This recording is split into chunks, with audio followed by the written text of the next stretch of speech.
काजी की जिम्मेदारी सिर्फ निकाह पढ़ाने तक ही सीमित नहीं है।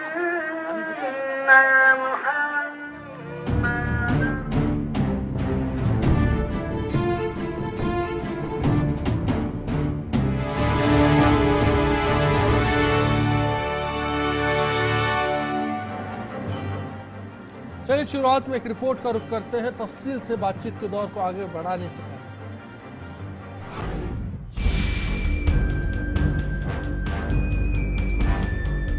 राजस्थान की दो महिलाएं अफरोज बेगम और जहां आरा पुरुष प्रधान निजाम को तोड़ते हुए पहली बार महिला काजी बनी है। दोनों ने मुंबई के इस्लामी संस्थान दारुल उलूम निस्वा से तालीम हासिल की है।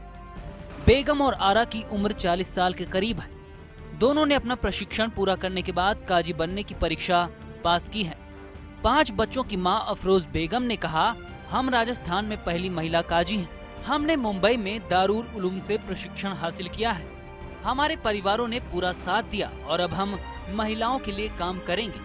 उन्होंने कहा कि स्थानीय समुदाय ने उनको प्रोत्साहित किया, लेकिन धार्मिक प्रतिनिधियों एवं पुरुष काजियों की ओर से थोड़ी आपत्ति थी। अफरोज बेगम ने कहा, हम निकाह पढ़ाएंगे और काजी का फर्ज निभाएंगे। जाहिर है मुस्लिम समाज की रीति नीति के मुताबिक आज तक काजी का काम पुरुषों के वर्चस्व वाला क्षेत्र ही समझा जाता है। ऐसे में अगर आपत्ति होती है तो क्या समाज के बीच बातचीत के जरिए रास्ता निकालने की जुगत होगी या फिर मुस्लिम समाज बदलते वक्त के साथ नजरिए को बदलने की कोशिश करेगा। इस सिलसिले में जहां आरा का मानना है कि कुरान में महिलाओं को दिए अधिकारों के बारे में पढ़ने के बाद ही वो काजी बनी है, उनका मानना है कि वो न सिर्फ निकाह पढ़ाएंगी बल्कि महिलाओं के अधिकारों के लिए काम भी करेंगी। तलाक के मामले भी वो देख सकती हैं। उन्होंने बताया कि तलाक जैसे मामलों को नजदीक से जानने के लिए और महिलाओं को इंसाफ दिलाने के लिए उन्होंने ये तालीम हासिल की है। ये तो साफ है कि महिला काजी का ये नुस्खा फिलहाल इतना आसानी से समाज पचा नहीं पा रहा। ऐसे में मुस्लिम समुदाय की ओर से इसे लेकर हर तरह की बात भी सामने आई है। काजी खालिद उस्मानी के मुताबिक काजी बनी महिलाओं ने इस्लाम की व्याख्या गलत की है और उनका काजी बनना असामान्य है। ये सामाजिक ताने बाने में फिट नहीं बैठता। तो जमाते इस्लामी हिंद के सचिव मोहम्मद इकबाल ने कहा कि इस्लामिक कानून के मुताबिक निकाह पढ़ाने के लिए काजी की जरूरत नहीं है। ये सिर्फ रजामंदी और 2 गवाहों की मौजूदगी में एक दूजे को कबूल करने का मामला है। ऐसे में इसमें कोई बड़ा मुद्दा नहीं है कि काजी महिला है या पुरुष। तो उधर अजमेर की दरगाह ख्वाजा साहब में दारुल उलूम मोइनिया उस्मानिया के सदर मुदर्रिस मुफ्ती बशीरुल कादरी ने भी इस पर आपत्ति दर्ज करवाई है। उन्होंने कहा कि मुस्लिम समाज में काजी से करवाई जाने वाली समस्त रस्में पुरुषों से संबंधित हैं। महिलाएं प्रशिक्षण ले सकती हैं लेकिन काजी का कार्य नहीं कर सकती।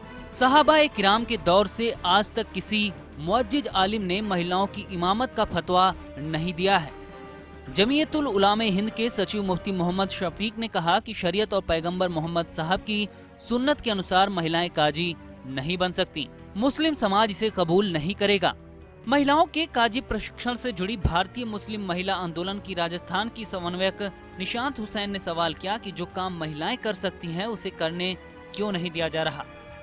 महिलाओं के काजी बनने पर कलह के बीच सवाल यहाँ समाज में नियम कायदों और शरीयत के कानूनों से ज्यादा पुरुष के वर्चस्व का लगता है। जाहिर है कुछ अलग हुआ है। ऐसे में बहस का दौर भी जारी है। पर यह बात है कि मुस्लिम समाज में बंधन के बीच महिलाओं को रखने वालों के लिए इन दोनों महिलाओं ने एक चुनौती पेश की है, जो वक्त के साथ कबूल होगी या फिर दब जाएगी, इस पर फिलहाल बात ही हो सकती है।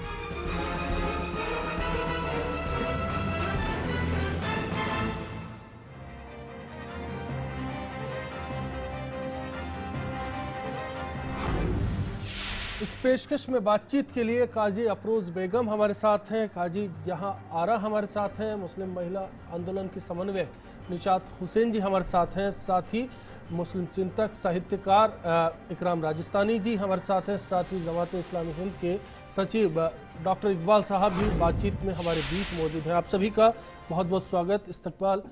साथ ही जहां आरा जी और अफरोज बेगम साहिबा, मैं दोनों से एक सवाल है मेरा कि काजी बनने की मन में आई, आप पर इल्ज़ाम है कि हाईलाइट होने के लिए आपने ये आजमाइश की है। जो इल्ज़ाम है वो गलत है। और काजी बनने का पीछे मकसद अपने माशरे में परेशान हाल बहनों की ख़राब हालत और भाइयों की पकड़ और उनके ऊपर उठने वाले सवाल और वो भूल रहे हैं कि हम जिस काम के लिए हमने अपने इस काजी बनने को इख्तियार किया और अपने मज़हब को, अपने इस्लाम को समझने की कोशिश की और उन बारीकियों को समझने की कोशिश की जो कि आज तक हमारी बहनें नहीं जानती, उनके हकूक़ क्या हैं। और बल्कि मुझे तो ऐसा लगता था हमारे भाई खुश होंगे जब उनको ये पता चलेगा कि कुरान के अंदर एक औरत को दिए गए हुकूक वो निभा पाएंगे तो क़यामत के दिन भी इंसाफ के मामले से बचेंगे। लेकिन वो समझने की बजाय तर्क दे रहे हैं। मेरे वो चीज़ समझ में नहीं आ रही कि वो ऐसा बग़ैर किसी बात किए, बग़ैर किसी काम के, सिर्फ एक औरत के काजी बनने से ही इतने क्यों घबरा गए कि उन्होंने ऊट पटांग तर्क देना शुरू कर दिए। देखिए, ऐसा नहीं है। इस्लाम के अंदर प्रक्रिया में जो काजी रही, आज भी हिंदुस्तान के अंदर 2 महिला काजी हैं, निकाह पढ़ाती हैं, कहीं से कुछ गलत नहीं है। और अगर हम कुरानी उसूलों के ख़िलाफ़ जाते हैं तो हम पर कोई सवाल उठने चाहिए। अभी हमने अपना काम भी नहीं किया, उससे पहले ही तर्क देना शुरू कर दिए कि औरत ये नहीं कर सकती, औरत वो नहीं कर सकती।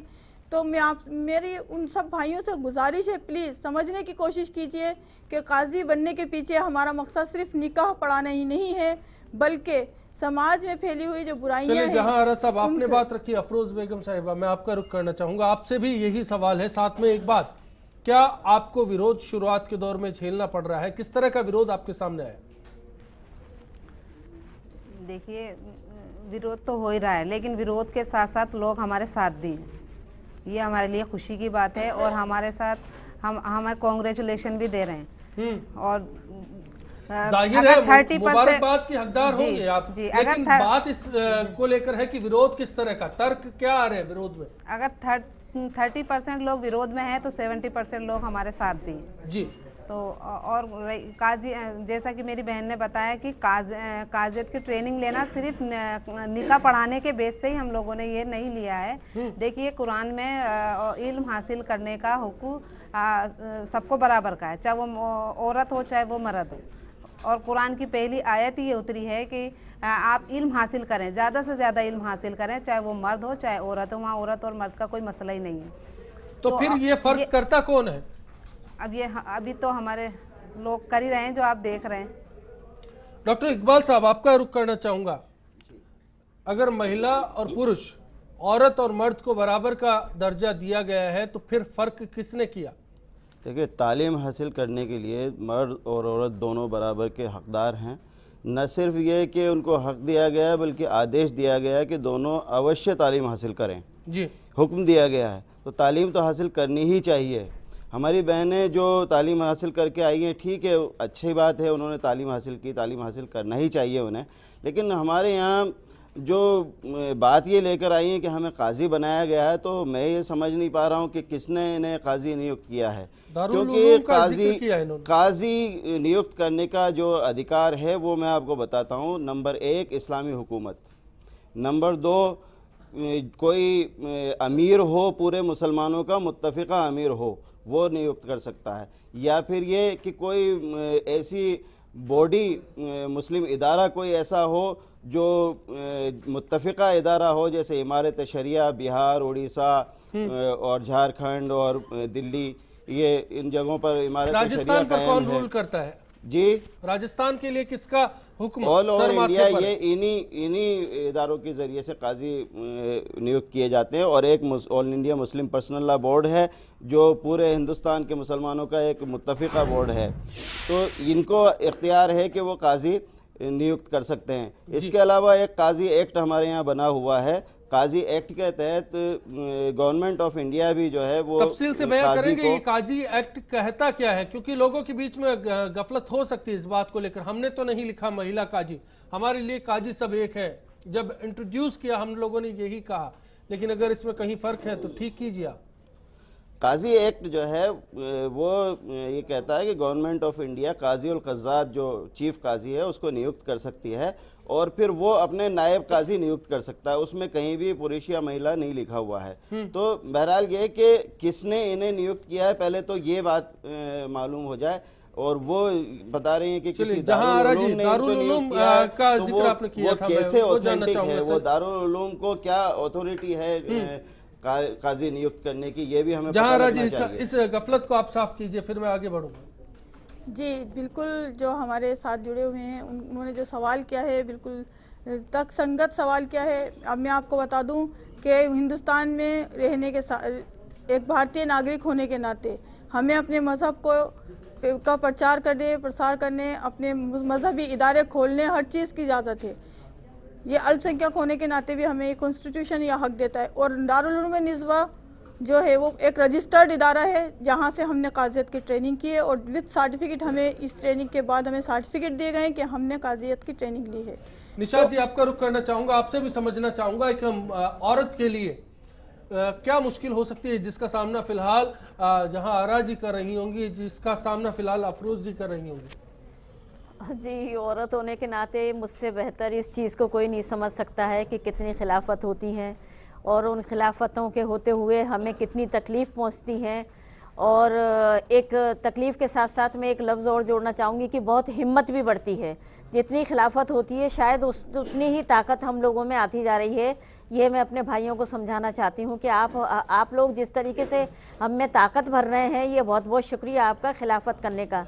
एक औरत होने के नाते हमेशा जब भी किसी भी मज़हब की औरत थोड़ा सा भी आगे बढ़ेगी, अपनी बात रखेगी, बंदिशों को तोड़ेगी और नियमों को तोड़ेगी जो प्रैक्टिस में लाए गए हैं, जो कुरान में नहीं है प्रैक्टिस में लाए गए हैं। क्यों नहीं बात करते जब 3 तलाक एक साथ बैठक में होती हैं? तो क्यों नहीं खड़े होते जमात से, क्यों नहीं खड़े होते और किसी इदारे से कि कुरान के खिलाफ है? जब कुरान के खिलाफ इतनी बड़ी बात होती है तो कोई भी खड़ा नहीं होता है, तब कुरान की अहमियत इनकी नज़र में कुछ नहीं रहती है। तो मेरा सवाल ये है कि दोहरी नीति क्यों? कुरान में जो कुछ लिखा हुआ है उसके खिलाफ सब कुछ हो रहा है। मैं आपके कहने का मतलब ये समझूं कि कुरान पाक साफ तौर पर इस बात की इजाजत देती है कि समुदाय में औरत और मर्द को बराबरी का हक होगा, लेकिन कुछ लोग जो इसको पढ़ाना चाहते हैं वो इस बात का फर्क यहाँ पर हम लोगों के बीच करते हैं आकर। बिल्कुल करते आए हैं और ये पुरुष प्रधान समाज ये हमेशा करेगा। कितना भी समझा लें, हम कपड़े पहन के अपने घर को मॉडर्न बना के हम मॉडर्न जरूर हो गए हैं, लेकिन हम विचारधाराओं से नहीं क्या लगती है आपको सबसे बड़ा इस मुद्दे के बीच में? देखिए, मुखालफत तो हर अच्छी चीज़ की होती ही आई है।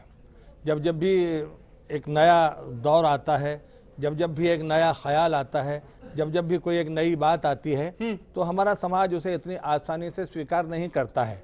मुस्लिम समाज में भी एक अच्छा सा एक वक्त ये आया है कि इन 2 बहनों ने काजी होने का एक दावा पेश किया है और उन्होंने डिग्री हासिल की है और दारुल उलूम नस्वा से वो उनकी ट्रेनिंग भी करके आई हैं। मगर मैं ये समझ पा रहा हूँ इस पूरे मुद्दे को लेकर के कि आखिर इसका विरोध क्यों किया जा रहा है। अब अगर कुरान की रूह से बात करें तो कुरान आदमी और औरत को बराबर का दर्जा देता है, दोनों में कोई फ़र्क नहीं करता। जहाँ तक इल्म हासिल करने की बात है, इल्म हासिल करने के लिए शुरू में ही कहा गया है, कुरान में कहा गया है कि पढ़ो, इल्म हासिल करो, आगे बढ़ो। अब अगर आज ये हमारे सामने मुद्दा आया है तो अजीब सा लग रहा है सुनकर भी कि हम इन बातों को क्यों नहीं स्वीकार कर पा रहे हैं। क्या हमारे जहन इतने कुंद हैं या हम कोई नई चीज़ को स्वीकार नहीं कर पा रहे हैं? अगर मान लीजिए ये गलत ही हो रहा है, मैं ये भी एक सेकंड के लिए मान लूँ कि इन्हें डिग्री दी गई है, जैसे मौलवी की भी एक डिग्री है, आलिम की भी एक डिग्री है, उर्दू कामिल की भी एक डिग्री है, तो काजी की अगर डिग्री दी जा रही है तो हम पहले तो उन इंस्टीट्यूशंस को देखें जो ये डिग्रियां दे रही हैं। वो डिग्रियां देने के लिए उन्हें किसे रिकॉग्नाइज किया है, वो कहाँ से मान्यता लेकर के आए हैं, कैसे वो डिग्रियां मिल रही हैं, और अगर मिल गई है तो इनको ये काम मिलने में कोई एतराज नहीं होना चाहिए मेरी राय में। ये एक अच्छी पहल कही जा सकती है। बिल्कुल, बेशक ये अच्छी पहल है। चलिए, समाज इस्तकबाल करेगा, सवाल करेगा, तमाम चीजें हमारे सामने। छोटा सा ब्रेक लेके लौट रहे हैं आपके बीच में। इस चर्चा के दौर को आगे बढ़ाने के लिए समझना चाहेंगे कुरान पाक में लिखा क्या है और क्या कुरान पाक के मुताबिक आज जो हालात है उसमें एक महिला काजी बन सकती है। इसी को लेकर बहस का दौर जारी रहेगा।